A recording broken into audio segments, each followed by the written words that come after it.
Hi guys, I'm Hia and welcome back to my channel. আজকে হচ্ছে 21st মে আর আমরা আলিপুরদুয়ারে এসেছি অলরেডি 2 দিন কিন্তু হয়ে গেছে। তাই আজকে সন্ধ্যাবেলায় আমরা বার হয়ে পড়েছি ডিমা যাব বলে, ডিমা রিভার ব্রিজ। আর ডিমা থেকে যাব রাজাবাদ খাওয়া। সেখানে শুনলাম একটা নিউ রেস্টুরেন্ট খুলেছে, ক্যাফে প্লাস রেস্টুরেন্ট। তো আজকে সেটাই দেখতে যাব। তো লেটস গো।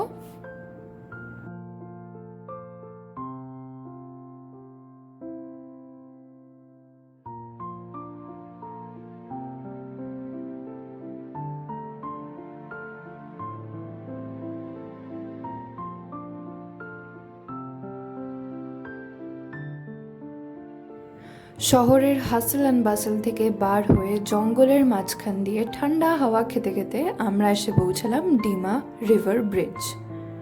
ভাই আমায় বলছিল ওর সাথে ওখানে নিচে আসতে, বাট আমি এই আর্গুমেন্টে জিতে গেছি আর আমি নিচে যাইনি, কারণ মেয়েদেরকে আর্গুমেন্টে কেউ হারাতে পারে না। ওই দূরে আমরা দেখতে পাচ্ছি ভুটানের পাহাড়ের রেঞ্জটা, আর যেহেতু বৃষ্টি কম জল পুরো শুকিয়ে গেছে, নয়তো বর্ষাকালে আসলে এখানের অন্যই রূপ দেখা যায়, খুবই সুন্দর। এইটা হচ্ছে ডিমা ব্রিজ। এবার আমরা যাই ওই সাইডে।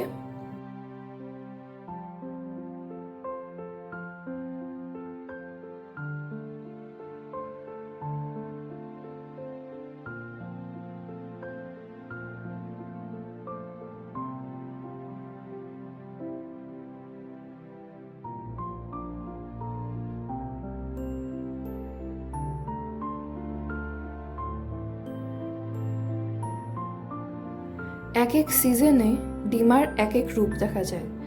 সামারে এক, মনসুনে এক, আর উইন্টারে এক।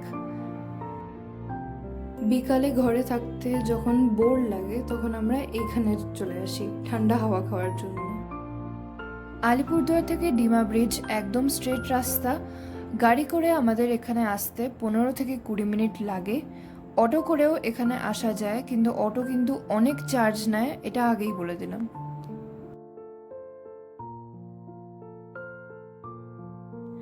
ডিমা থেকে আমরা এলাম রাজাভাত খাওয়াতে।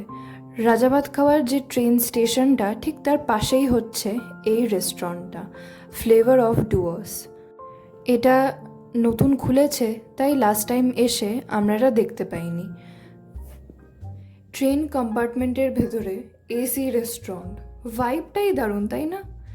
আমরা নিয়েছিলাম 2টো ব্লু লেগুন আর 3টে কোল্ড কফি। হাই।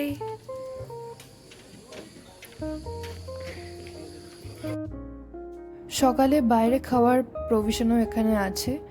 আর ট্রেনের বাইরে কি সুন্দর ড্রয়িং করা, তাই না?